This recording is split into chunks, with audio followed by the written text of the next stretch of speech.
नमस्कार प्रिय दर्शकों, तो अभी रूबरू हुए हैं आपके सामने हिमाचल प्रदेश की सुबह की ताज़ा खबरों के साथ। तो इससे पहले खबरों को विस्तार से जाने, आपसे निवेदन है चैनल को आप जरूर सब्सक्राइब कर लें। तो पेश यहाँ सुबह के मुख्य समाचार। 29 सितंबर से शुरू होंगे श्राद्ध। हिंदू मान्यताओं में पितृपक्ष का विशेष महत्व है। पितरों और पूर्वजों की शांति और तृप्ति के लिए पितृपक्ष मनाया जाता है। इस दिन विशेष रूप से श्राद्ध और पिंडदान करने की मान्यता है। रे के पंडित राजेंद्र शास्त्री ने बताया कि धार्मिक मान्यताओं के अनुसार हर साल भाद्रपद महीने के शुक्ल पक्ष की पूर्णिमा से पितृपक्ष की शुरुआत होती है। यह अश्विनी महीने के कृष्ण पक्ष की अमावस्या तक रहती है। शुक्रवार 29 सितंबर को पितृपक्ष की शुरुआत होगी। वहीं कृष्ण पक्ष की अमावस्या तिथि 14 अक्टूबर को इसकी समाप्ति होगी। हिमाचल में अब बड़े वाहनों के लिए बहाल होंगी 120 सड़कें। प्राकृतिक आपदा से हुई क्षतिग्रस्त। हिमाचल प्रदेश की 120 सड़कें जल्द बड़े वाहनों यानी बसों व ट्रकों की आवाजाही के लिए बहाल होंगी।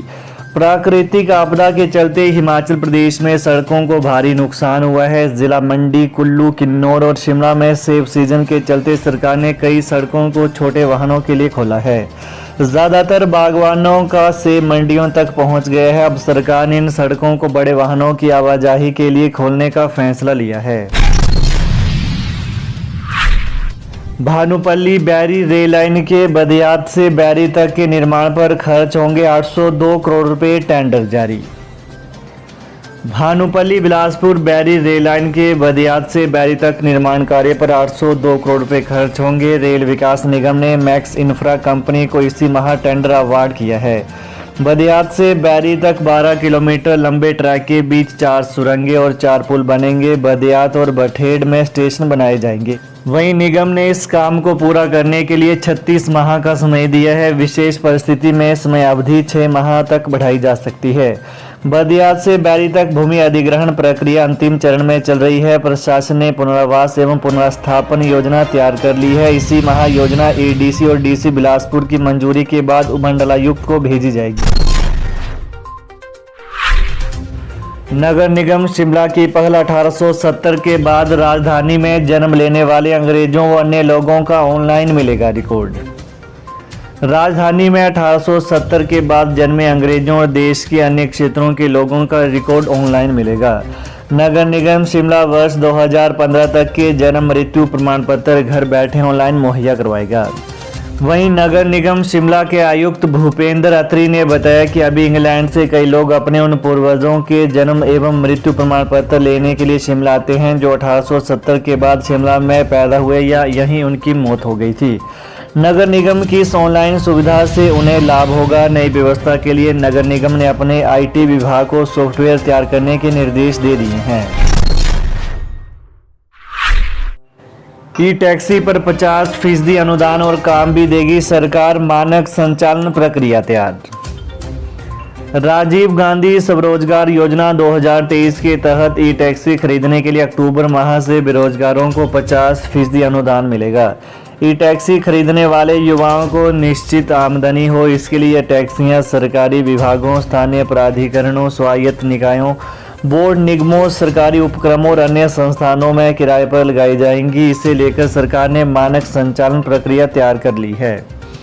वहीं युवाओं को स्वरोजगार के अवसर उपलब्ध करवाने के लिए 2 अक्टूबर से प्रदेश में राजीव गांधी स्वरोजगार योजना 2023 शुरू होगी। वाहनों से होने वाले प्रदूषण को कम करने तथा हिमाचल को हरित राज्य बनाने के लिए सरकार ई व्हीकल पॉलिसी लाई गई है।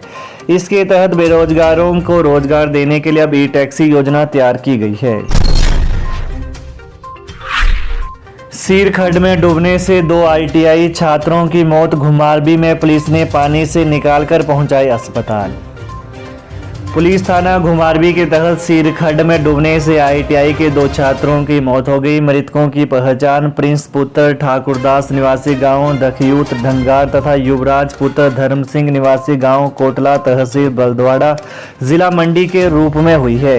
वहीं ITI के छात्र मोरसिंगी कस्बे में बिजली का काम करने गए थे। जब वापस आते वक्त कसोहल पुल पर बाइकें खड़ी की खड्ड में नहाने चले गए। इसी दौरान घुमारवी पुलिस थाना प्रभारी विपिन चौधरी अपनी टीम के साथ कुठेड़ा क्षेत्र में चल रही खेलकूद प्रतियोगिताओं में व्यवस्था बनाने के लिए जा रहे थे। वहीं थाना प्रभारी ने पुल के ऊपर खड़ी बाइक्स को देखा। वहीं पुलिस की टीम वहां पर रुकी तो नीचे की तरफ से बचाव बचाव की आवाजें आ रही थी। थाना प्रभारी अपनी टीम के साथ खड्ड की तरफ चले गए। पुलिसकर्मी प्यारेलाल ने दोनों युवकों को बाहर निकाला तथा सिविल अस्पताल घुमारवी पहुंचाया, जहां पर चिकित्सकों ने उन्हें मृत घोषित कर दिया। डीएसपी घुमारवी चंद्रपाल सिंह ने बताया कि इस घटना की सूचना मृतकों के परिजनों को दे दी गई है। केंद्र ने नहीं दी 366 करोड़ की मदद, पीडब्ल्यूडी पर मंडराए आर्थिक संकट, करोड़ों का भुगतान फंसा। पीडब्ल्यूडी के सामने बड़ा आर्थिक संकट आ गया है। जिन ठेकेदारों की मदद से विभाग सड़कें बहाल कर रहा था, उन्हें भुगतान के लिए पीडब्ल्यूडी के पास बजट नहीं है। इसके अलावा पूर्व के प्रोजेक्टों का भुगतान भी फंस गया है। विभाग की कई बड़ी परियोजनाएं भी आर्थिक संकट की वजह से फंसती हुई नजर आ रही है। पीडब्ल्यूडी को अतिरिक्त बजट की जरूरत है और इसकी बड़ी उम्मीद विभाग ने केंद्र सरकार से लगा रखी है, लेकिन अभी तक केंद्र सरकार से विभाग को बजट नहीं मिल पा रहा है। विभाग ने 366 करोड़ रुपए का आकलन केंद्र सरकार को भेजा है। इसमें 272 करोड़ राज्य आपदा के तहत और 94 करोड़ रुपए पुलों को हुए नुकसान की एवज में प्रस्तावित किए गए हैं, लेकिन अभी तक इस बजट का प्रावधान विभाग को नहीं हो पाया है। इससे पुलों के निर्माण और ठेकेदारों के भुगतान में देरी हो रही है। डाटा जमा नहीं करवाने वाली जल विद्युत इकाइयों को आयोग जारी करेगा बिल। जल विद्युत इकाइयां वाटर सेस आयोग के पास टैरिफ का डाटा जमा नहीं करवा रही हैं। आयोग ने 25 सितंबर तक कार्यालय में डाटा जमा कराने की अंतिम तिथि निर्धारित की है। समय अवधि पूरी होने पर अब आयोग ने अपने स्तर पर ही इन कंपनियों को बिल जारी करने का फैसला लिया है। उप मुख्यमंत्री ने केंद्र सरकार पर बोला हमला, कहा ओपीएस का पैसा रोक, रेलवे के 2000 करोड़ मांग रहे। उप मुख्यमंत्री मुकेश अग्निहोत्री ने कहा कि केंद्र सरकार ने ओपीएस का पैसा नहीं दिया, जबकि प्रदेश से रेलवे के 2000 करोड़ रुपए की मांग की जा रही है।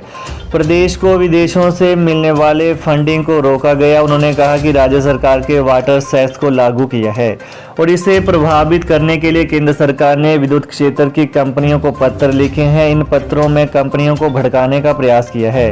वहीं मुख्यमंत्री पिछले कल पत्रकारों से बातचीत कर रहे थे। अक्टूबर के पहले सप्ताह से राशन डिपों में आएगा सरसों रिफाइंड तेल। हिमाचल प्रदेश के राशन डिपो में अक्टूबर महीने के पहले सप्ताह से सरसों रिफाइंड तेल की सप्लाई शुरू हो जाएगी। खाद्य आपूर्ति निगम ने तेल की सप्लाई के लिए कंपनियों से टेंडर आमंत्रित किए हैं। इसमें 6 कंपनियों ने निगम कार्यालय में तेल के सैंपल जमा कराए हैं। इस महीने के अंत तक कंपनियों की टेक्निकल और फाइनेंशियल बीड खोली जानी है। जिस कंपनी का रेट कम होगा उसे टेंडर दिया जाएगा।